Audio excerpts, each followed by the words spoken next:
Hey, it's Dr. John Terry, the Black Belt Leader, and welcome to the Black Belt Leadership Podcast, where each week I'm giving you tips, tools, insights, and resources to help you become a better version of who you are and what you do as you discover, develop, and deploy your own Black Belt leader within. Hey, this week I want to talk about being comfortable with crutches. Now, in the junior year of high school, I had an opportunity to play on the men's softball league team, the A team. And that season, I led the league in runs scored in a single season. Yeah. Before you get too excited about that, let me give you a caveat. I was playing men's church league softball. But our team traveled, we competed, and we won not only the league championship, we won many open league tournaments all over the region. Again, it was the A team. And as a 15, now 16-year-old young man, I was excited to be a member of the A team. Now, the funny thing about that stat, as I think about that stat, is this. I had only a handful of opportunities to be at bat. Very few times did I actually step in the batter's box to swing the bat at the ball. You may say, well, John, how did you score all the runs? Well, it gets even better. I only had a limited amount of time to even play in the outfield. That year, the league had instituted this interesting rule called the courtesy runner. It was a rule that allowed a coach to substitute a runner for any player who got on base for any specific reason. And many of the tournaments that we played in that year also permitted that practice. Now, let me tell you this. My batting average was good, but it was not that good. I was 145 pounds soaking wet, so I didn't have a lot of power when I hit the ball. My throwing arm was okay, but it wasn't that great. My fielding, especially when it came to grounders, wasn't as good as it could have been. But nobody, I repeat, nobody could catch me when I ran the bases. And when the ball went deep into the outfield, the fielder needed a gun for an arm in order to be able to throw me out before I got home. I was one of the fastest players in the league. So when the team instituted that rule, I became by default the designated runner for the team. I remember well when the coach came and said, "Hey, John, we'd love you to play on the A team." And I said, "Fantastic." I said, "What position am I going to be playing?" And he smiled and he says, "You're going to be the runner." And I said, "What?" And he explained the rule and I said, "Okay." I lost count of the number of times that I actually went in the game to run for another player on the team. No sooner did I cross home plate, somebody else would get back on base, and the coach would come in and say, "Substitute runner," and I would be back out running for someone else. So let's say by the end of the season, I spent a lot of time running the bases. Now, for me at 15 and later on 16 years old, during that period of time, I was having fun. I got to be on the A team. I got to play with my heroes and my role models, the guys I looked up to that really knew how to play softball. And I was contributing to the team, doing what I was really good at, and that was running like the wind. Now, as I said, we won our league tournament that year, and we went on to compete at the state tournament. In the final game of that tournament, I was making a run for home plate, and I slid to get under a tag as the ball was coming in to try to tag me out. Now, the catcher standing behind the plate was a big guy. And when I say a big guy, he was a big guy. Now, it didn't take much to be a big guy when you're 145 pounds, but this was a big guy. I think NFL lineman. He was that size of guy. As I'm sliding in to home plate, he reached up to catch the ball that was a little high, and as he came down, his foot stepped on my foot.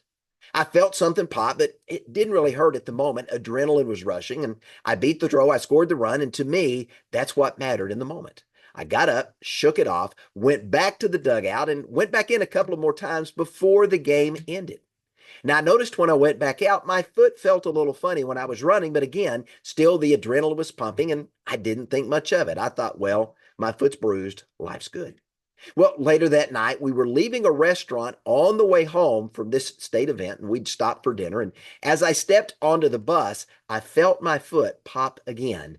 And this time I fell to the ground in a rush of pain.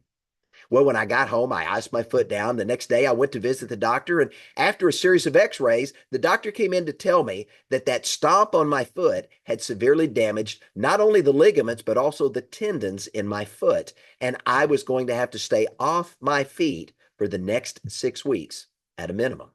Now, this was right in the middle of football season, and I was looking forward to playing football. And I just had the doctor tell me, John, you're going to be out for at least 6 weeks. I had to keep all the weight off that foot for a minimum of 6 weeks to give those ligaments and tendons time to heal. So, what did the doctor do? He prescribed some anti inflammatory drugs and crutches. 6 weeks, maybe more, on crutches. I got to say goodbye to my junior year in football before it ever really got started. Now, the high school I attended was a two-story complex, and it had no elevator. Half my classes were upstairs and half were downstairs, and it wasn't half were up and half were down. It was up and down all day long, every single day, 5 days a week. So imagine having to do that 5 days a week throughout the day, up and down for 6 weeks on crutches. Well, I put my books in a backpack because there was no other way to carry them. I got the teacher's permission to leave a couple of minutes early so I could get a head start to beat the mad dash between classes every time the bell would ring for us to move from one class to another, and I learned to navigate my way up and down the stairs. Now, after a couple of weeks, I started to get pretty good at moving up and down and around on those silly crutches. I began to teach myself to skip every other step on the stairs as I was going up and down the stairwell. Thinking back, that probably wasn't the smartest move because there was a few times I stumbled and skinned a knee, but I was trying to make up time. I got pretty good at being able to go up and down those stairs pretty quickly. And I learned how to what I call speed walk on crutches to get up and down the hallways pretty quickly. But the thing I liked most was when I was moving down the hallway, oftentimes one of the pretty girls would come up to me at class, feeling sorry for me and ask if she could walk with me and carry my books or carry my backpack so I didn't have to. So I really began to enjoy the attention I was getting from the girls in school that were willing to help me out while I was dealing with a limitation. Here's what happened. I began to find myself becoming comfortable with a limitation. But at some point, I had to make a choice. I could choose to stay comfortable with a limitation, or I could choose to do the hard work required to rehab my injured foot and to get back doing what I loved, and that was playing sports. It's kind of hard. Matter of fact, it's awful hard to play football or take karate lessons when you're reliant on crutches to get you around. So I had to choose, am I going to stay on the crutches or am I going to cast the crutches down and get back in the game? So I had to make the difficult decision to get uncomfortable, to get comfortable being uncomfortable once again.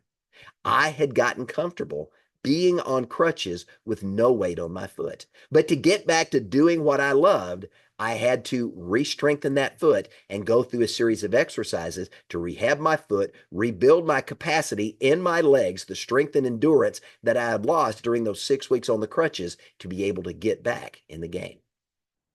Now, rehabbing that foot wasn't easy. There was work I had to do every single day, and I can promise you it wasn't fun.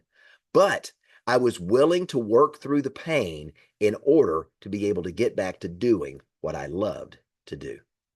Now, there's a leadership lesson here, or why else would I be telling this story about me on crutches? And the fact is this: just because you've been sidelined doesn't mean you have to stay on the sidelines. Let me say that again, and I want you to think about what I just said. Just because you've been sidelined with an adversity, an obstacle, a situation beyond your control, it doesn't mean you have to stay on the sidelines. Now, here's what I can tell you about life. Life isn't always fair. Bad things can and do happen even to good people. Challenges, obstacles, and roadblocks are often going to detour our progress as we're moving on the road to success. Adversity can and will at times show up when it's least expected. There's only a handful of things that you and I can truly control in life. And the rest of everything else, we simply have to accept and adapt to and find a way to get over. Now, I talked about this a few weeks ago in my leadership lesson, Stuck on a Ride. You'll find that on my YouTube channel, my Spotify channel. You'll find that on Substack and LinkedIn or any of the podcast channels where you'll find the Black Belt Leadership Podcast. But let me get back to the story. We can't always prevent bad things from happening, but you and I can choose how we respond when adversity comes knocking at our door. We can choose whether or not we're going to get comfortable with the crutches and accept the limitation that adversity is placing on us in the moment, or we can choose to find the opportunity hidden inside the adversity and turn that adversity to our advantage. Remember, just because you've been sidelined doesn't mean you have to stay on the sideline. Now, one of the things I've taught my children from an early age is this: your outlook determines your outcome. Now, understand, if your outlook determines your outcome, how you see the world is going to shape how you respond to the world. So the way we approach a problem, the way we approach an adversity or a challenge, our mindset in the moment is going to dictate whether or not we're going to choose to remain stuck, focused on the problem, or whether we're going to find a way to cast our eyes forward, keep moving, and focus on the solution. Yes, adversity is real. And when adversity comes knocking at the door and sometimes barges in without even asking, we have to acknowledge that we are dealing with adversity in the moment. Pretending it isn't real is a lie. And your subconscious mind is going to reject any of those thoughts as disingenuous. And when you're lying to yourself, you're going to remain stuck where you are as you are, and that adversity is going to take control over you. So the first step to getting uncomfortable with the crutches and overcoming adversity is this: you've got to acknowledge that the adversity you're dealing with exists and you're going through it right now at this moment. You don't believe me? Ask Helen Keller. Now, if you don't know Helen Keller's story, it is amazing. She was born in 1890 and she became deaf and blind by the time she was 2 years of age. Now, think about that. Deaf and blind by the age of 2. This was a young 2-year-old child growing up in an isolated world of silence and darkness. She was unable to communicate, and as a result of that, her parents said she was frustrated and was prone to emotional outbursts. Nobody knew what to do with Helen Keller. Now, imagine yourself living in a world where you can't see, you can't hear, and you can't communicate with those around you. That is what I call a world of aloneness that very few of us are ever going to experience. Her adversity was real. So Helen Keller faced a choice. She could remain comfortable with the crutches, or she could find a way to cast them aside. Well, at the age of 7, Helen Keller met Anne Sullivan, who became her lifelong friend. Annie Sullivan taught her how to communicate through tactile sign language. Through Annie's perseverance and Helen's desire to escape the aloneness that she lived in, Helen Keller learned to speak in a new and different way. And as a result of learning to read, to write, and to speak, Helen went on to become the very first deaf and blind person to earn a Bachelor's of Art degree from Radcliffe College in 1904. She went on to become an advocate for people with disabilities and a global symbol of courage and endurance. She demonstrated that even though you face obstacles in life, intellectual and personal growth can thrive, even though a person may face significant physical limitations. Just because Helen Keller had been sidelined, she didn't have to stay on the sidelines. She found a way to cast down her crutches and walk in to her destiny. Now, Helen Keller models a very important life lesson that you and I need to learn, and that lesson is this: adversity, rightly used, is going to help us to learn, to grow, and to become a better version of ourselves. Helen Keller was able to stand before the world and proudly proclaim, "This is my story, and this is what I've overcome." You too can overcome adversity and tell the world that same story. So what can we learn from Helen Keller's story? How we respond to adversity is a choice. That is the lesson that we can learn from Helen Keller. Think about it this way. You and I, we have the ability to choose whether we're going to allow adversity to have power over us and control us, or it's not. We get to choose whether or not we're going to let adversity define us and make us its slave or not. This happens when you give up, when you accept adversity as the final outcome and you stop trying to move forward. You end up settling for less. Think about that. When you give adversity power over you, it controls you, it makes you its slave, and you choose to settle for a life less than your full potential. Or on the other hand, you can choose to take power and control back from adversity, and you can choose to define how you are going to face life. You can either let adversity define you, or you can choose to define your own life. Helen Keller chose the latter. Rather than giving up, Helen Keller chose to rise up, to find the opportunity disguised as adversity and live life as an overcomer. And you and I can choose to do the very same thing. I love that Helen Keller chose the second of the two options. She chose not to let adversity define her, but she chose to define herself. And as a result of that, what happened? Her life became a testament to the power of education, perseverance, and determination. She chose not to allow blindness or deafness to define her, and instead, she chose to become an influential figure who inspired others to overcome their disabilities and rise to their full potential. Just because Helen Keller had been sidelined didn't mean she had to stay on the sidelines. Helen Keller found a way to cast down the crutches and walk into her destiny. Now, Helen Keller models a very important life lesson that you and I need to learn. Adversity, rightly used, helps us learn, grow, and become a better version of ourselves. So what about you? What excuse are you making right now to justify the fact that you've gotten comfortable with the crutches and that you're okay with the limitations life has placed on you? What excuse are you making right now to rationalize the fact that you've allowed adversity to define you, to control you, and to hold you back from walking into your destiny? Remember, life isn't always fair. Adversity can and will come your way.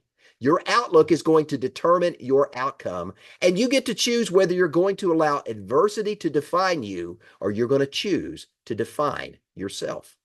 Are you going to choose to remain comfortable with the crutches, or are you going to choose to overcome adversity? Just because you've been sidelined doesn't mean you've got to stay on the sidelines. And remember, if you choose to remain on the sidelines, you're going to get to watch and observe as other people win and experience success in their life. And all you're going to be able to do is to wish and hope that your life was something more than it is right now. Why? Because you've chosen to settle for less. And I do not believe that any single person under the sound of my voice has been put on this earth to settle for less. Just because you've been sidelined doesn't mean you've got to stay on the sidelines. Don't get comfortable with the crutches. Like Helen Keller and all those that she inspired, you too can overcome adversity and your life can inspire others. Your successful future awaits. What are you going to choose to do? Remain comfortable with the crutches or overcome the adversity and find the opportunity hidden therein. Hey, I'm Dr. John Terry, the Black Belt Leader. Thanks for joining me, and have a great day.